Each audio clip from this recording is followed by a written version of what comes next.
Don't talk yet. Turn this on. Let's go. All right. Hi, everyone. Welcome back for another session of the Best Real Estate Investing Advice Ever Show Follow Along Friday. We are doing it live via Facebook, and we are also going to record once we start doing the official episode. So if you have comments or questions that you'd like for us to answer that pertain to our topic today, then feel free to comment below, and we will answer those after we complete the recording of the episode. We'll finish recording, we'll hit stop on the recorder, and then we'll look to see what comments and questions that you have, and we'll make sure that we address them. Sound good, Theo? Let's do it. All right. Sounds good. And by the way, you know Theo Hicks, co-author of the Best Real Estate Investing Advice Ever, Volume 1 and Volume 2, which is going to come out in early March. Yep. We're going to roll it out in early March. It's basically ready, but because we're focused so much on the Best Real Estate Investing Advice Ever conference in Denver, Colorado, the 24th. Actually, it's the best ever conference. I knew I threw too many words in there. Yeah, it's the best ever conference. 24th, February 24th and 25th in Denver, Colorado. Go to besteverconference.com. If you haven't signed up, you definitely need to come hang out and learn with us. Looking forward to that. So you ready to go? Let's do it. All right. Best ever listeners, how you doing? Welcome to the Best Real Estate Investing Advice Ever Show. I'm Joe Fairless. This is the world's longest running daily real estate podcast. We don't get into any fluffy stuff. We only talk about the best advice that moves your real estate investing business forward. And today is Friday. We're going to do Follow Along Friday. Got Theo Hicks with us, the co-author of the Best Real Estate Investing Advice Ever, Volume 1 and soon to be Volume 2. How you doing, Theo? I'm doing amazing, Joe. Thanks for asking. All right, my pleasure, my friend. And today we're going to follow up on the conversation from last week, which was how do we accomplish 12-month goals in 1 month? And if you want the short version of that, it's to ask that question. Just to think about it. Yeah. Just to think about how do we accomplish 12-month goals in 1 month. Going through that exercise will bring things to the surface that I found and that we'll talk through. And the purpose of today's conversation is to help best ever listeners go through the same exercise. And by the way, best ever listeners, you were supposed to do this, right? Last Friday there was a challenge to think about your 12-month goals and how can you accomplish them in 1 month. And if you haven't done it, then that's okay. Pause it right now. Don't listen anymore of our conversation until you've written down your 12-month goals and you've brainstormed how can you accomplish them in 1 month. So pause it right now. Okay, I'm going to assume, and Theo's going to assume, that you have done this exercise. All right, so how do you want to kick off? I want to because last week we talked about the context a little bit. So where this came from is it came from an interview with Tim Ferriss and Peter Thiel. And the actual question is, how do you accomplish your 10-year goal in 6 months? And that was Peter Thiel's question. And we kind of were like, we could definitely ask that question, but since the beginning of the year, why don't we apply this to a year-long goal and start brainstorming ideas as to how we can, in the 12-month goal in 1 month. But I think the overarching goal of it is to figure out ways to accelerate your goals and maybe figure out if your goal actually will take 12 months in reality, or if you just kind of I just said it'll take 12 months just because I like setting New Year's resolutions. So do you want to talk about how it felt, I guess, doing this exercise? It's the 80-20 rule. It brings to the surface the 80-20 rule. And if you're not familiar with the 80-20 rule, there's a couple books on it. Just look up 80-20 rule and read about it. But basically, I'll give you the elevator version. 80% of the 20% of the stuff we do generates 80% of the results. So 20% of our activities generates 80% of the results. So we got to focus in on what is that 20%, and then really get more results because we're focusing in on what is the 20% of actions that generate 80% of the results. And that's what this exercise does. This exercise brings to the surface what are the things that we can do to accelerate our perceived long-term 12-month goals when they don't necessarily have to take 12 months, because it goes back to getting caught up in what's typical. What do other people do? How long does it take other people? And I am a proponent of putting in the daily effort, being consistent. I mean, clearly we have a podcast that is every single day for the last 2.5, 3 years. So I'm all about that. But the inspiration behind it was the story that I shared last week when my friend Jared Sturm had his first meetup in Atlanta, a city he just moved to, with his brother and all their family, Jared's wife, Andy's wife, his brother.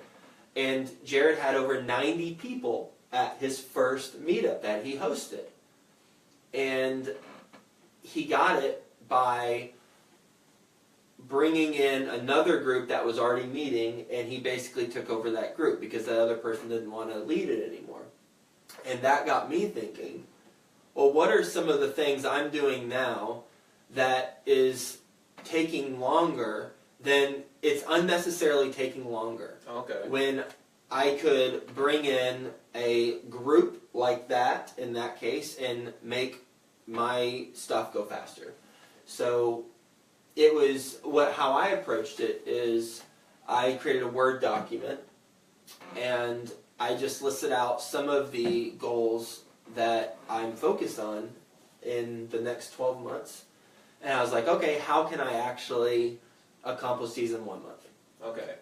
I approached it similarly. So the way I looked at it, I was like, all right, so I've got these 12 overarching kind of 12-month goals that I want to accomplish. And I figured that if I essentially followed my consistent daily routine 100% of the time, I'm just like, oh, well, I'll probably accomplish these goals a lot sooner than 12 months. And so it's kind of like these goals are assuming that I'm going to be kind of following my routine or my daily systems like half the time. And so kind of the way that I approached was figured out what are potential, I guess, obstacles or potential, I guess, things in general that would stop me from kind of realizing my daily routine or schedule 100% of the time. So what are sort of certain self-sabotaging things that I do or certain things that someone else would do that would make me not be able to basically follow what I say I'm going to do. For example. For example, let's say I plan on, I'll use my morning routine, for example. So a goal I have is I want to accomplish my morning routine every single day, which is meditating, reading, journaling, and affirmations. So I want to do all 4 of those because I want to have a foundation for my day, because I realize that whenever I don't do my morning routine, my day is just a complete mess. I basically accomplish nothing, right? And so it's going to be very difficult to accomplish any goals if I'm not really accomplishing anything during the day. And so a perfect self-sabotaging reason as to why I want my morning routine is because it's kind of, let's say I sleep in, but then I go, all right, well, why am I sleeping in? Okay, so I'm sleeping in because the night before I was up really late watching YouTube videos, whether they were positive or negative, whether I was watching stupid cat videos or I was watching something educational. You don't watch cat videos. I don't watch cat videos. For the record. And so it's like, all right, so I was basically going for, as we talk about all the time, instant gratification at night to watch, squeeze in one extra YouTube. I usually watch like lectures, like people giving lectures, like let's say like a TED Talk.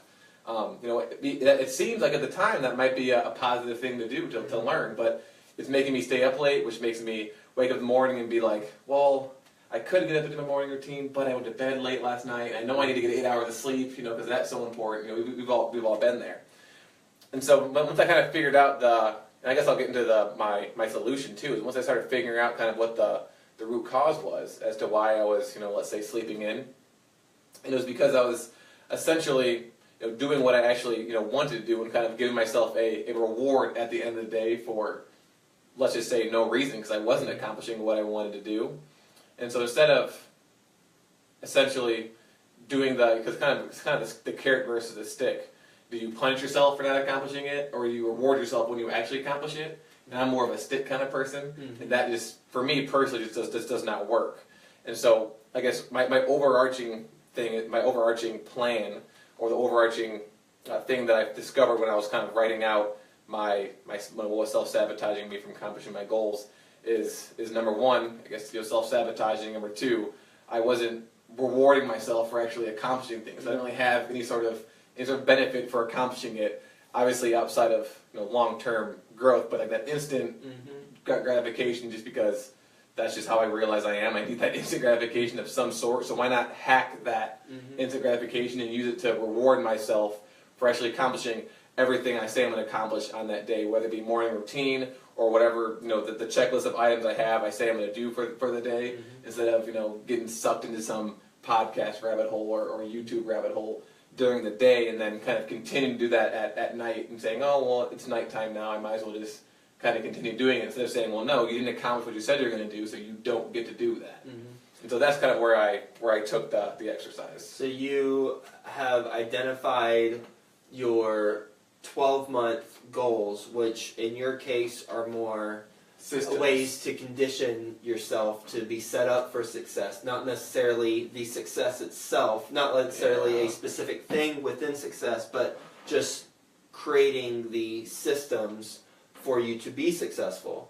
And that is your 12-month goal. But then when looking at it, you've identified ways that you could be sabotaged for reaching that. And you identified one of them as staying up late, and the solution to that is rewarding yourself for accomplishing that system that I'm trying to condition myself to do. So yeah, you said it a lot better than I did.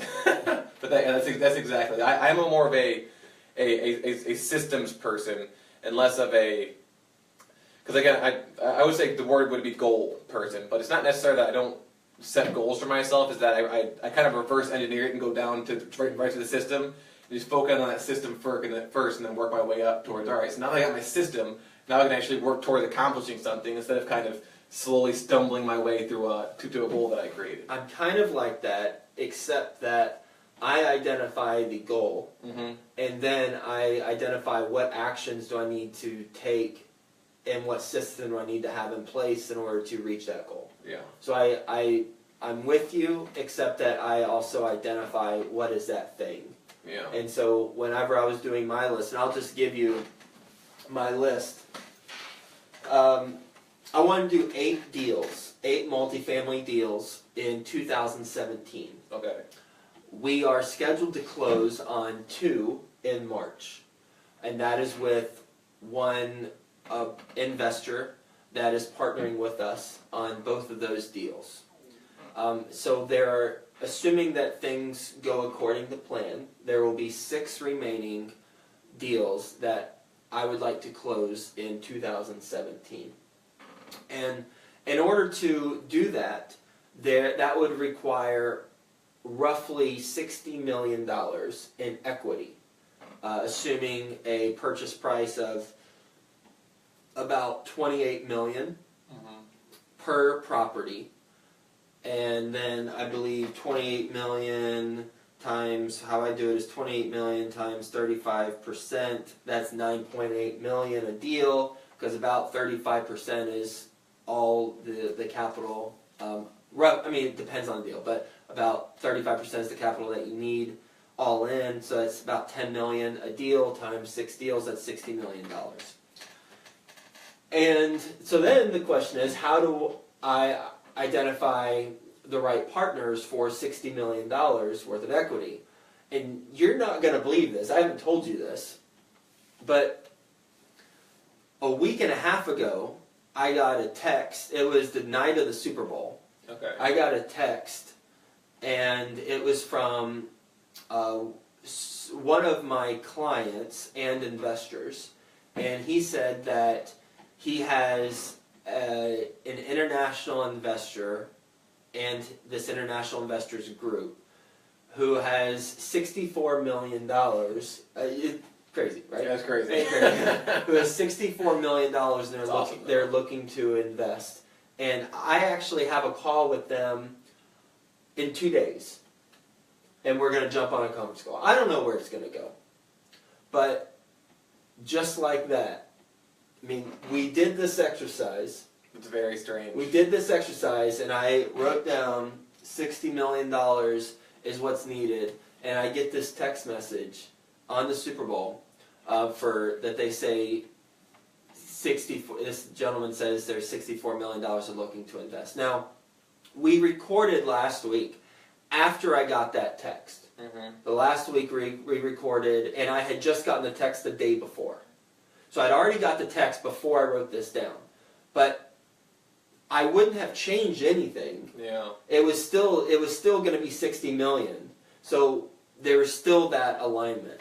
And That's amazing. that very well could be what we need. Now, I am naturally skeptical of, I mean, quite frankly, international investors who I haven't met before. I mean, that we have to build a relationship first, and then we'll see where it goes. There's a couple hurdles that we'll talk through when I jump on a call with them in 2 days. Okay. But that right there could be it. But if it's not, then there could be something else. So that could be a way that I solve, that I, going back to the purpose of our conversation today, that could be a way that I accomplish my 12-month goal in perhaps not 1 month, but the equity for those 6 purchases could be accomplished in this 1 month. And I think it's important to dig a little bit deeper. How did I come across my current client and investor in the first place? Bigger Pockets. He came across me on Bigger Pockets in the first place, and then became a client of mine, then ended up investing in a couple deals. We got a great relationship, and he sent me this lead, and now we're going to see what we can do with it. Yeah. Yes. Yeah. Because that's a really good example of. And obviously, you can ask this question, like, all right, what can I, what new thing can I do? Because the first thing I thought about was like, oh, what action or new action can I take in order to accomplish the goal in 12 months? But I mean, what you said is a perfect example of you essentially are just kind of analyzing your existing, let's call them resources, and then seeing how you can leverage those in order to accomplish your 1 month goal, and then or your 12-month goal in a month. But then you also kind of said how you have to dig deeper and be like, all right, so obviously I'd set myself up success previously by having a client. Well, how did I get my client? Oh, from Bigger Pockets. And then you can kind of take that and be like, all right, so now I need to focus by the 80-20 rule and focus my energies on whatever that happens to be that helped me get this $64 million potential money raise. So I think that's interesting. I think, I mean, if you'd pin me down and you'd say, all right, Joe, but how likely is that to happen? I'd say 10%. Mm-hmm. Probably 10% likely, because if it's too good to be true, it probably is. It seems too good to be true. But you know what? You do 10 things that are around 10%, then you might get one of them. Yeah. And then you've got all you need to fund your deals. Let's pretend that text hadn't happened, because that's a pretty cool coincidence, right? It is. Yeah, let's pretend I didn't get that text. What I would do is, in order to accomplish the 6 goals, or the 6 properties in 12 months, I would make sure that I'm doing what I'm good at and my team members are doing what they're good at. And we would really double down on our craft. What I mean specifically is I would make sure that I'm continuing to build my community and my friends and build relationships. And I would make sure that my business partner and other people on the team, like you, are looking for opportunities to help us underwrite deals. Because my main role is making sure we have the equity and overseeing the overall business plan. And then my business partner, he identifies a lot of opportunities and does the initial underwriting. And you help identify opportunities and do underwriting too. So it would be making sure we're all laser focused on what our roles are, and taking action within those particular roles. And one example of me being laser focused is another goal, and that is to do a live, in-person audience podcast in multiple cities. I want to do the Best Real Estate Investing Advice Ever show live in select markets. And how I'm selecting those markets is based on the most number of investors I have. And I've identified the cities, which are New York City, Miami, Dallas-Fort Worth, Los Angeles, San Francisco, and Louisville. Those 6 cities I have the highest number of investors in my deals. So what I want to do is I want to have an in-person podcast in each of those markets, so that I'll probably attend a RIA and do a live podcast. We'll do it Facebook Live too, and then while I'm in town, have dinner with those investors that I have in those cities. How I do that in 12 months, I couldn't come up with a way, or how I do that in 1 month. Yeah. I couldn't come up with a way without completely changing all of my schedule, how I travel to 6 cities and I have an in-person podcast at a RIA and I have dinner with all investors from those 6 cities. Can't do that. But what I came up with, and so that's an example of being laser focused, where now I know I'm the person who brings the equity and I'm the person who looks at the overall business plan. How do I double down? Well, I do an in-person event like that in each of those 6 cities, do a 2017 tour. One way of accomplishing some of that in 1 month, now going back to the purpose of our conversation, 1 month, accomplishing 12 months of goals in 1 month. I could do one in Cincinnati. Yeah. I can test drive it in Cincinnati. I can do a live in-person event where I'm just interviewing someone. I have a meetup.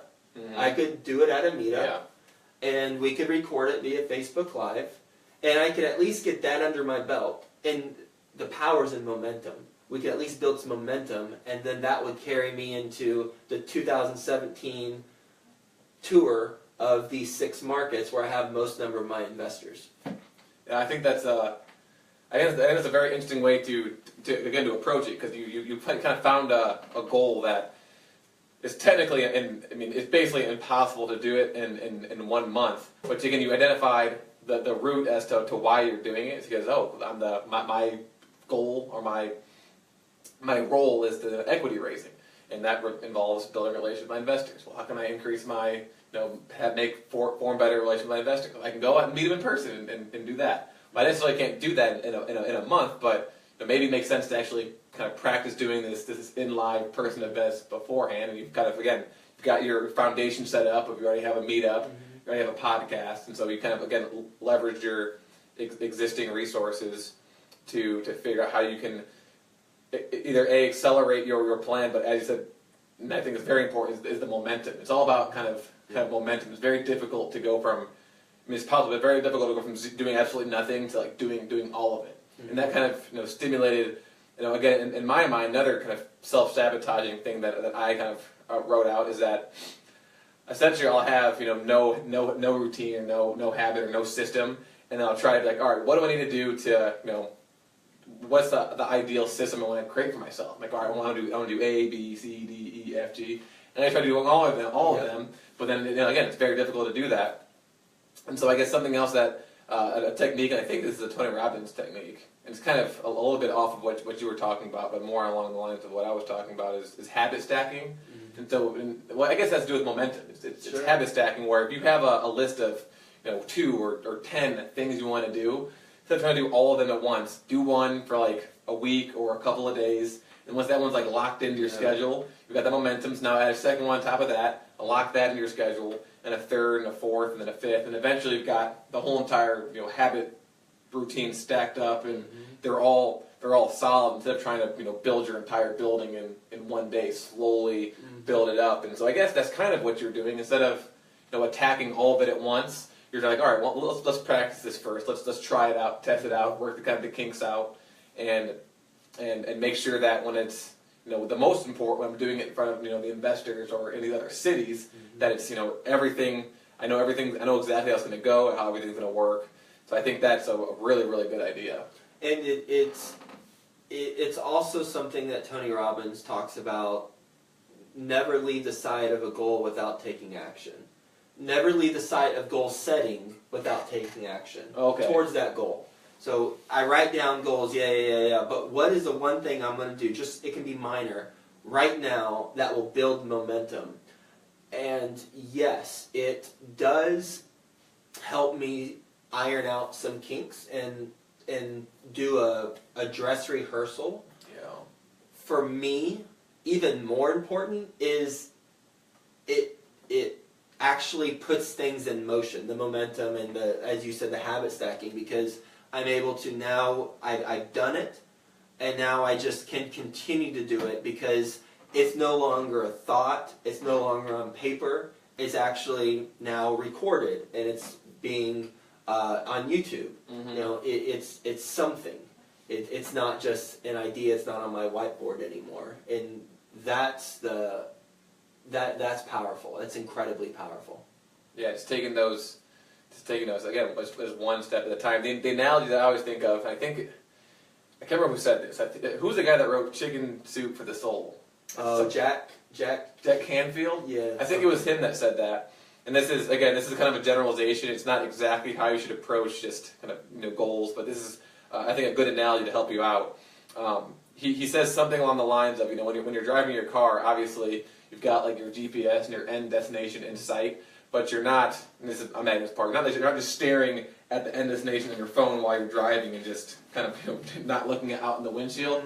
Like you're looking when you're driving, what you're literally doing is you're looking out just as far as your visual field can see, or if it's night, as far as your headlights can see. And so he kind of talks about it's very important to have that overarching vision to drive towards, or that destination to go towards. But make sure that you're focusing on what's just ahead of you. So you don't miss anything, and a deer doesn't come out in front of you, and you're too busy staring at the end destination that you run into it and wreck your car and have to stop and do all that stuff. And so that kind of again goes with momentum. Or I think like another quote. I think MLK said this, which is, you don't need to see the whole staircase, you just need to see the next step. And obviously these are generalizations. Obviously you can't just have no end goal whatsoever and just kind of blindly drive around or blindly walk upstairs. But I think the point is this, and this is how I interpret, is that it's also important to focus on those little steps, and don't get I think the whole tree, and don't get lost in the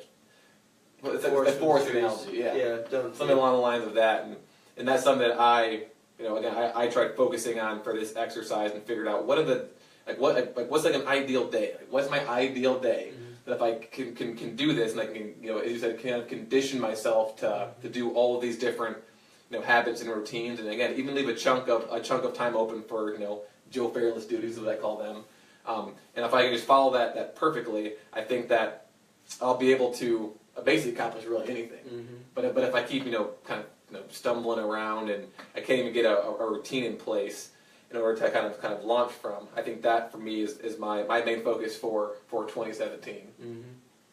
Yeah, I agree. I mean, I think let's summarize some of these points for the best ever listeners. That way, because we've thrown a lot at them. Let's summarize some of this. One is if the goal is unrealistic, then you won't be able to condense it into 1 month. For example, if I had said I want to close on 39 deals, multifamily deals, in 12 months, that's going to be not impossible, but it's going to be next to impossible to close on 39 deals in 12 months unless unless I partner in a lot of deals, but that would spread me way too thin, kill my focus, and I would be laser focused on growing it methodically, our company methodically. So one is to have realistic goals that are just beyond our reach. Yep. Right? In this case, we'll do the opposite of the MLK quote, where you should be able to look at it, because it goes both ways, right? Because he also had a vision, right? He had a dream, right? For sure. So you should know what you're going after, but it should just be beyond your reach, and then reverse engineer that to today, and how can you accomplish that, knowing that doing 20% of whatever you're doing now is going to achieve 80% of the results. So in my case, I am bringing in, 6 deals would be about $60 million. Well, it's identifying opportunities where I can partner with $60 million worth of equity. And I coincidentally, a week and a half ago, got a text message from someone said $64 million, this international group. I'm having a call with them in a couple days. Again, I say that's 10% likely to pan out.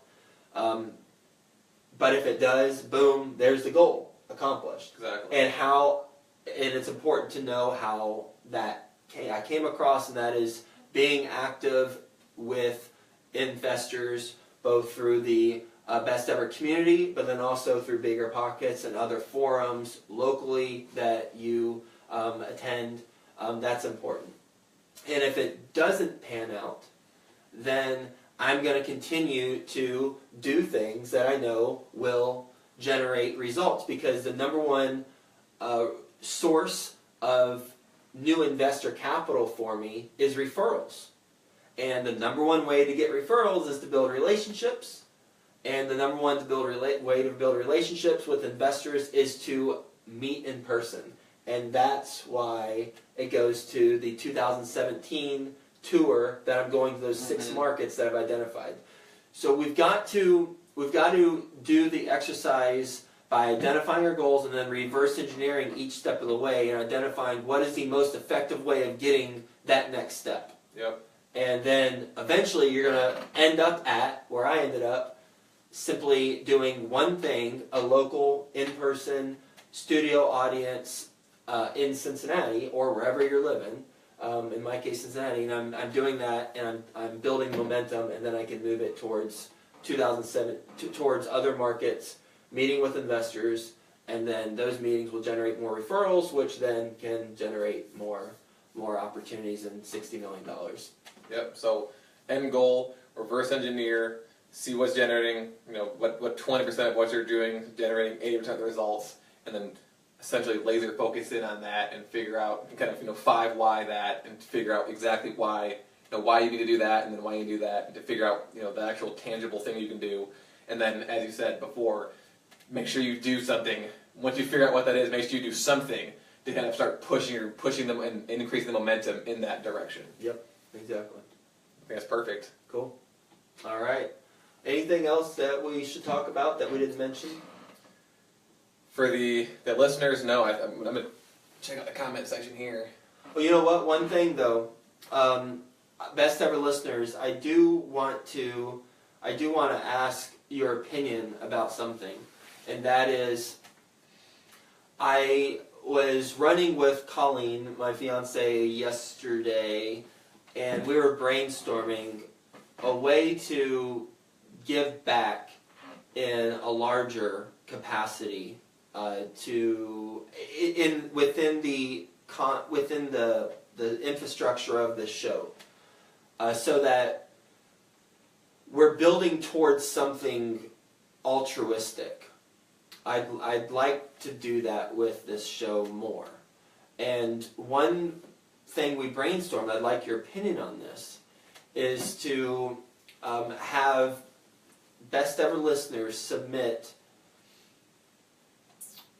suggestions for people who need help with home renovations, whether it's maybe a special needs individual who needs their home customized a certain way, or maybe it's someone who has recently fallen on hard times and could use their house to be spruced up, or maybe it's helping pay for their mortgage for 6 months. I'm not exactly sure. I don't have the answer. All I have is some initial brainstorm ideas. And my question to you is, do you have an idea for this show and this community to give back in a meaningful way? So if you have an idea, either building off of what I just mentioned or a different approach, please email info@joefairless.com. That's info@joefairless.com. And tell us your thoughts, because we're going to be doing something larger with the show where we're building towards some major giving back. I just don't know what it is, and I'd love to hear your thoughts. Cool. All right, best ever listeners. Hope you have a wonderful weekend. Thanks for sharing your precious time with us. Hope this was valuable. Talk to you soon. All right, for Facebook Live, we're going to look at some comments and see if we got anything from anyone. And we Sweet. don't today, so. All right. Have a wonderful weekend, or week.